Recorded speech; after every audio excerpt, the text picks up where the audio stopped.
నమస్కారం. మన్నెంలో న్యూస్ బులెటిన్‌కు స్వాగతం.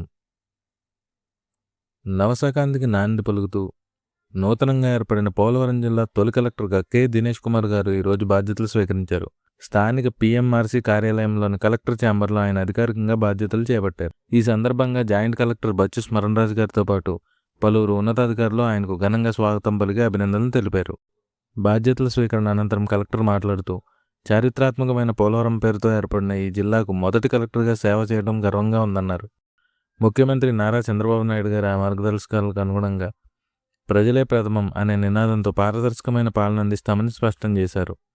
ముఖ్యంగా గిరిజన ప్రాంతాల అభివృద్ధికి ప్రత్యేక ప్రాధాన్యత ఇస్తామని, ప్రజా సమస్యల పరిష్కారంలో అధికారులందరినీ సమన్వయం చేసుకుంటూ ముందుకెళ్తామని ఆయన వెల్లడించారు.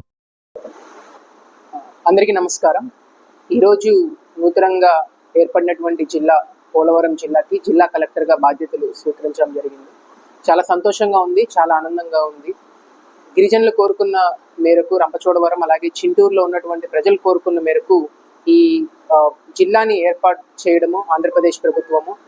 దాంట్లో మొట్టమొదటిసారిగా నాకు అవకాశం ఇవ్వడము చాలా సంతోషంగా ఉందని చెప్పి మీ అందరికీ తెలియజేస్తూ ఉన్నాను. సో ప్రతినిత్యము ప్రతి క్షణము కూడా ప్రజలకు అందుబాటులో ఉంటా, ప్రజా సమస్యలు తెలుసుకుంటా, గిరిజనుల యొక్క శ్రేయస్సు కోసము అలాగే వారి యొక్క అభివృద్ధి కోసము అధికారులందరూ కూడా పనిచేస్తామని చెప్పి, మేమందరం కూడా పనిచేస్తామని చెప్పి నేను తెలియజేస్తూ ఉన్నాను. గౌరవ ముఖ్యమంత్రి గారు చాలా క్లియర్గా కూడా పదే చాలాసార్లు కూడా చెప్పడం జరిగింది. ఈ యొక్క ప్రాంతం ఆయనకి మనసుకి చాలా దగ్గరగా ఉండేటటువంటి ప్రాంతం అని చెప్పి పర్సనల్గా నాకు కూడా చెప్పడం జరిగింది. సో వారి యొక్క ఆశయాలకు అనుగుణంగా ఈ యొక్క ఎంటైర్ కూడా కలిసికట్టుగా పనిచేస్తా జిల్లాని అభివృద్ధి పదంలో ముందుకు తీసుకెళ్లాలని చెప్పి నేను కోరుతా ఉన్నాను. నమస్కారం.